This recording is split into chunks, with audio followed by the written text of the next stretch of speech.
ప్రతి దానికి జగన్మోహన్ రెడ్డి గారే, వరదలకు జగన్మోహన్ రెడ్డి గారే, ప్రకాశం బ్యారేజ్ పగలగొట్టడానికి ప్రయత్నం చేసిన జగన్మోహన్ రెడ్డి గారే, నా ఇల్లు ముంచింది జగన్మోహన్ రెడ్డి గారే, తిరుమల తిరుపతి దేవస్థానం ఇవన్నీ చేయి, రాజకీయంగా తప్పులేదు, నువ్వు చేస్తే దాన్ని ఎట్లా ఎదుర్కొన్నావు. కానీ దైవాన్ని అడ్డం పెట్టుకొని నువ్వు ఇవాళ దేవుడి ప్రసాదాన్ని అడ్డం పెట్టుకొని ఇవాళ రాజకీయం చేస్తున్నావే, ఎంత దుర్మార్గమయ్యా ఇది, ఆలోచన చేయమని మనవి చేస్తున్నా. విఘ్నులైనటువంటి తెలుగు ప్రజలను అడుగుతా ఉన్నా, జగన్మోహన్ రెడ్డి గారి మీద కోపం ఉంటే ఉండుగాక, రాజకీయంగా తీర్చుకోండి.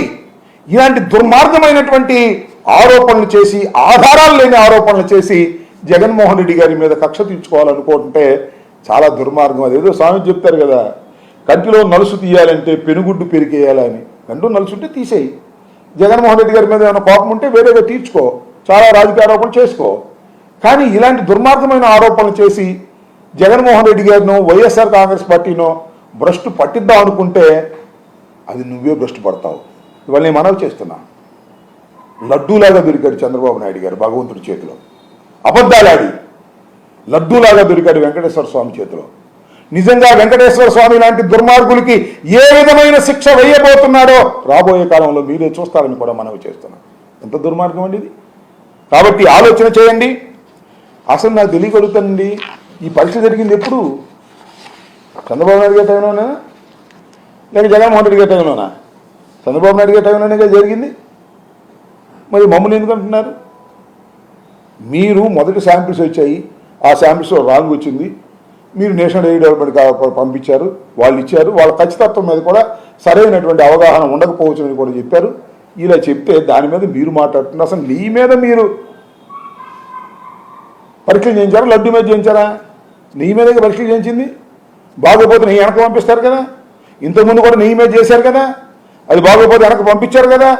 లడ్డు మీద మీరు ఇలాంటి అపోహలు సృష్టించేటువంటి ప్రయత్నం చేస్తారు. ఎప్పుడు లడ్డు ఇది? ఇవాళ తయారైన లడ్డు కాదు, తయారయ్యి భక్తులన్నీ భుజించినటువంటి సేవించినటువంటి లడ్డు మీద ఇవాళ మీరు ఇలాంటి దుర్మార్గమైనటువంటి ప్రచారం చేయటం చాలా దురదృష్టకరమైనటువంటి పరిణామం అని నేను భావిస్తా ఉన్నా. ఇప్పటికైనా చంద్రబాబు నాయుడు గారు ఆలోచన చేయండి. ఇలాంటి దుర్మార్గమైనటువంటి రాజకీయ ప్రయోజనాల కోసం శ్రీ శ్రీ శ్రీ శ్రీ వెంకటేశ్వర స్వామిని వాడుకోవటం అనేది చాలా దుర్మార్గం. దీనికి మీరు తక్షణమే సమాధానం చెప్పాల్సిన అవసరం ఉంది. జగన్మోహన్ రెడ్డి గారు చాలా ప్రశ్నలు అడిగారు. ఇదేం కొత్తగా వచ్చినటువంటి సాంప్రదాయం కాదు. ఏది, ఈ ట్యాంకులు వస్తే దానిలో 3 శాంపిల్స్ తీసుకోవటం, పరీక్ష చేయటం, ఆ 3 శాంపిల్స్ పాస్ అయితేనే పంపించటం, పాస్ కాకపోతే మళ్ళా పైకి పంపించడం, అంతా ఎప్పటి నుంచో జరుగుతున్నటువంటి ప్రాక్టీస్. తిరుమల తిరుపతి దేవస్థానం మీకన్నా నాకన్నా పుట్టక ముందు నుంచి ఉన్నటువంటిది. చాలా ప్రాక్టీసెస్ ఉన్నాయి, వాటిని డెవలప్ చేస్తున్నారు. అలాంటి శ్రీ వెంకటేశ్వర స్వామిని అడ్డం పెట్టుకుని జగన్మోహన్ రెడ్డి గారి మీద కక్ష తీసుకోవాలని ప్రయత్నం చేయటం మహాపాపం.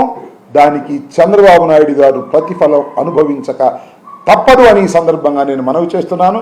చంద్రబాబు నాయుడు గారు ఆధారాలు లేని ఒక ఆరోపణ చేస్తే దాన్ని బలపరచడం కోసం పడుతున్నటువంటి ఈనాడు, ఆంధ్రజ్యోతి పాటలు చూస్తే నవ్వొస్తుంది.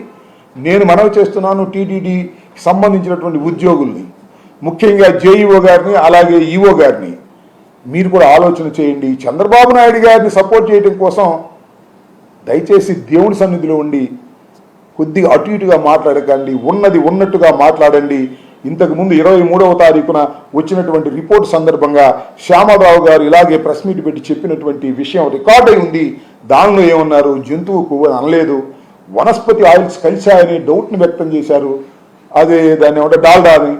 అది పోయి వాళ్ళ చంద్రబాబు నాయుడు గారిది సపోర్ట్ చేయడం కోసం ఏయో మాట్లాడడం సమంజసం కాదు. దైవ సన్నిధిలో ఉండేది గమనించాలని ఈ సందర్భంగా నేను చెప్పదలుచుకున్నాను.